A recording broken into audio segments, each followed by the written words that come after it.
Greetings and salutations, YouTubers. This is ZillaFan85 back today with my latest video, my latest figure review. Today we're going to go ahead and take a look at my Bandai Premium Kaiju Bangaichi Sanda and Gaira figures.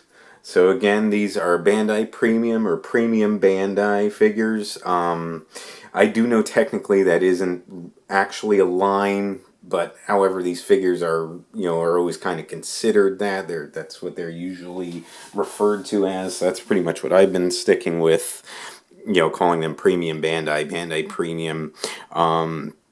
These Kaiju Bangaichi figures, these are essentially what they consider, obviously made by Bandai Japan. They are highly detailed figures available through the Premium Bandai web shop. So I did get these a while back. I ordered them on eBay. They're really awesome figures. I was super happy to have them in my collection. As some of you may know, when I reviewed my Sanda and Gaira, Gargantuas minifigures that I had, they were Bandai minifigures. That was one of my first, I should say, YouTube videos ever.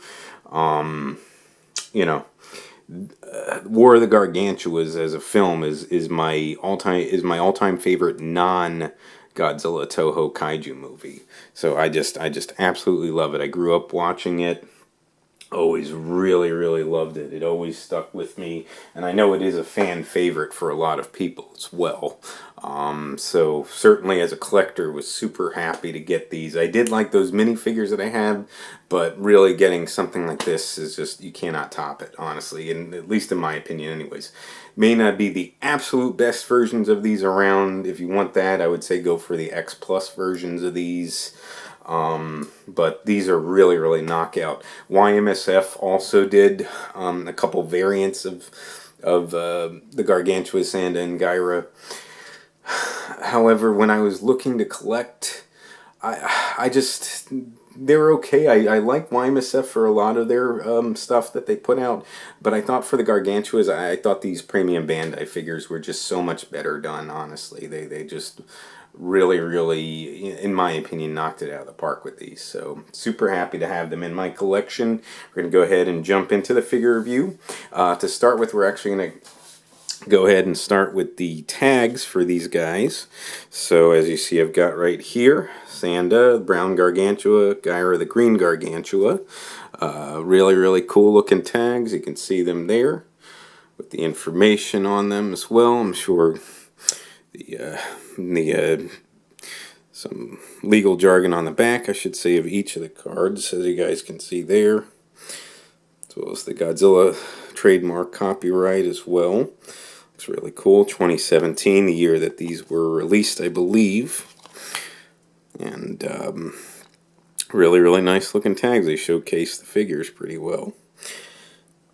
So definitely like these. These are the promo pictures of these that I believe that they have on here, but they're really cool. I'm definitely happy to have them. As you may know if you follow along with my videos, when I get the tags, I don't like to keep them attached to the figure, so I do cut them off, but then I keep them as sort of collector cards. So really am glad to have these, honestly. I'm going to set these off to the side here for now, and we're going to go ahead and jump into the figure review. Without further ado, start with the paint job. We'll look at Sanda's paint first. I know most people prefer Gaira, the Green Gargantua. I personally, though, I'm more of a good guy type person, so I always liked Sanda the best, honestly. Just my personal preference. But anyways, though, so Brown Gargantua, Sanda, really nice paint on him. You've got obviously the bulk of his body covered by the brown paint to represent the fur, and it's really nicely applied. I don't think that they really skipped a beat here, and as well, part of that, you can see they did do different shadings of brown, so it's not all the same. You can see some of the deeper shadings on more of the scaly parts of his body, like on the chest and the lower abdomen area, and on the arms there, as you guys can see. A little bit on the legs there as well. So the shading really adds a lot, and you got it on the back a little bit as well. You look down the legs here on the back side here. Really nicely applied the paint. And then of course on the face, that more creamish color for his face there. And you got the ears as well. So really nice contrast to the brown fur that he's got surrounding the face area. And then you got the eyes with these very dark brown circles surrounding them. Almost looks like you just came out of a real deep sleep there with that look. But very cool. Very much indicative of the way he looked in the film. You got the mouth here as well. That sort of bonish color for the teeth, and then a sort of very light pink color for the outer side of the mouth. You know, his mouth is mainly closed with just the teeth just sort of open like that. But it looks really nice. And then of course the sort of more of that bonish color on the finger claws there, both sides, and of course on the toe claws as well. So very nicely applied. And then Gaira next, because I know we all like to check him out. So, oh, and then both of them have sort of the white eyes and black pupils. So start from that starting point here. And then Gaira, you can see he's got on the facial portion of him sort of like the deeper green color there. And then the mouth with, again, more of that sort of bonish, a little more of a yellowed out bonish color there, with a little bit of red applied, and then sort of the pink color. I think the mouth looks a little bit better done on Sanda, honestly, as opposed to Gaira. I think they could have done a little bit more work on that, but it still does get the job done. I still think it looks pretty good overall. Then you got sort of this other greenish color that's a little bit different from the body green on the top of his head, like his hair portion here, like a different shading of green. So as you guys can see there, doing the best I can. So, and then of course as we move down here, you got the all the greenish fur around him, and there is some different shading. I think they did a little bit better of a job shading Sanda than Gaira, but it's still pretty well done as well. So again, you can see the different shades of green here on the chest area as opposed to moving down onto his abdomen area, and then of course on his arms there, as you guys can see. And again, that sort of bonish color for the finger claws, and you got the same for the toe claws as well. So again, that looks really good. The green applied looks really good. You can again see some shading done around the main part of the greens this way to give a nice little bit of contrast. And I think it looks really good. Hopefully this is all showing up okay on camera. So I'm kind of watching the camera a little bit and then watching the figure as well as I'm doing this. So definitely doing the best I can, folks. So that does pretty much cover it for the paint. So they're pretty basic paint scheme for the Gargantuas. So now we'll move on to the detail. Of course, start with Sanda here. Again, really nice detailing in the facial area here. And you can see the hair on the top of his head, the fur. Really nicely sculpted there. Really look like individual hair follicles. And that runs down his body here, as you see, going down his back and down his chest area. Really looks nice, all that fur. So guys, let you guys take a nice little good look at that. And of course some of the scaly portions mixed in with the fur as well. So again, just as I said with the paint, I think that it's a really nicely done way that they sculpted this. So, and everything looks pretty clean here to me as well.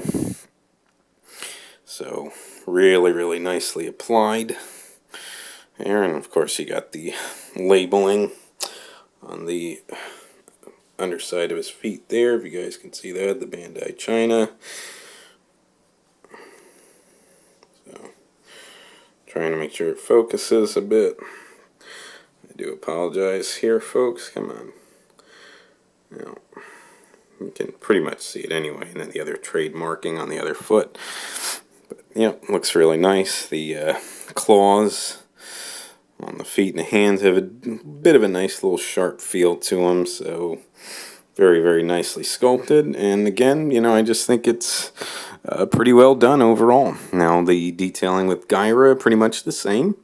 Again, you can see on the face, like I said, well, the face part itself, I think they really, really did a nice job, really captures Gaira's look. I just think that the mouth, that they could have done a little bit better job, and that's the paint, plus I think the sculpting could have been a little bit better done.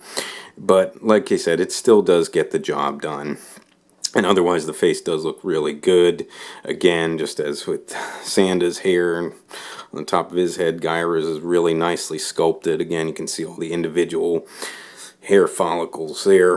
It looks really good. Again, running down his chest, all the fur that you can see covering him on the backside too, and all the scales that he's got, I should say, because he's much more scaly than Sanda is. So it looks really, really cool. Really, really nice. I like that a lot. And again, running down the fur here in the chest area, and then as you get to the abdomen area, much more of the scaly look.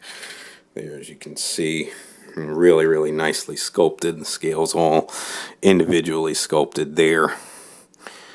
And it looks just so, so good. And it's good, and definitely feels nice and rigid and bumpy. Both of the figures do. So again, you can see that they really put the effort in. It's what I really like with these Kaiju Bangaichi figures.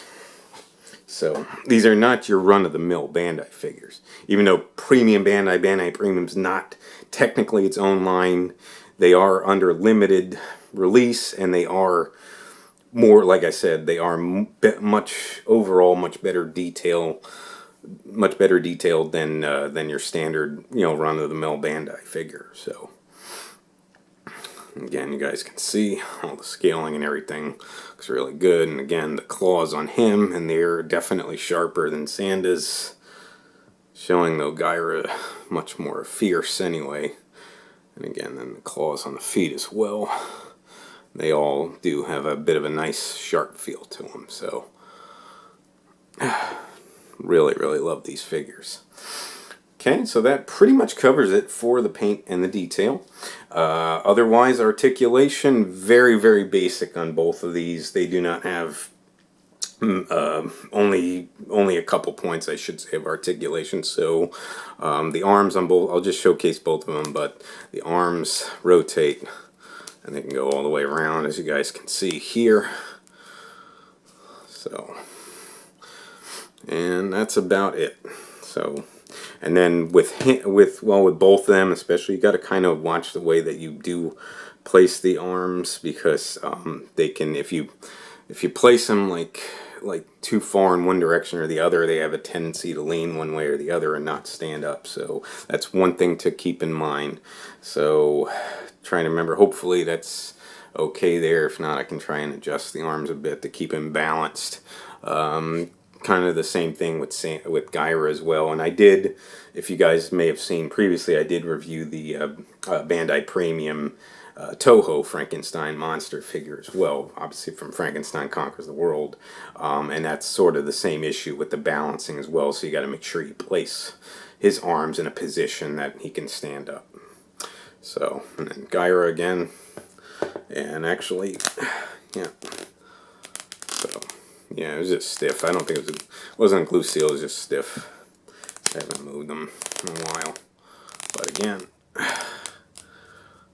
go all the way around, but I like him in that pose because that's a very signature Gaira pose there, where he's like in that sort of battle ready stance. So whereas Sanda is in that much more neutral stance. So, and that pretty much covers it then for the paint detail and the articulation. So again, these premium Bandai figures, Kaiju Bangaichi figures, they are all under limited release, so they are definitely not the cheapest figures around. These definitely will cost you quite a bit if you're interested in getting them, and you know, not always the easiest to find, but if you are able to get a hold of them and you've got the funds for it, I say definitely worth it. This set, when I got it, which was a little while back, trying trying to think, maybe a year and a half or so, maybe 2 years ago when I got this one. And it cost, for the set, it costs around $200 or so, to be honest with you. So you wouldn't necessarily think that these figures are going to cost that much, but you got to consider they are the Gargantua figures. You're not going to get a lot in the way of these for the, especially for standard size versions of them. You know, and other than these, you know, you got the YMSF, and then, which in my opinion are not as nicely done as these, and then you've got the X Plus, which, as you guys may know, X Plus is always going to be very costly. So, but these, again, these are still pricey as well. However, I think they're really nicely done figures of the Gargantuas. They are in the I would say 7-inch scale, I believe. So I don't usually do too much with sizing, other than just kind of mentioning the size. I may mess around with a little more of that in the future. You guys can let me know if you want to see a little bit more as far as size comparisons go. Unfortunately, I know my videos do tend to ramble on a bit, because I tend to ramble on a bit, so I do apologize. But really, really awesome figures. I love these. I was super happy to have them. Love having the tags with them as well. So just kind of add those there to the fold. So just kind of put them there, just kind of showcase. And again, you know, just very, very highly recommended. Again, you will have to pay to play as far as these go, but if you do have the funds and you like the Gargantua figures, I definitely recommend them. I do apologize about the phone, folks. I think that about covers it for this video. I would like to thank you so much for watching. If you would like to subscribe, please feel free to do so. If you would like to like and or comment on any of my videos, please feel free to do so as well. And just remember, until next time, ladies and gentlemen, you be good to yourselves, and sayonara.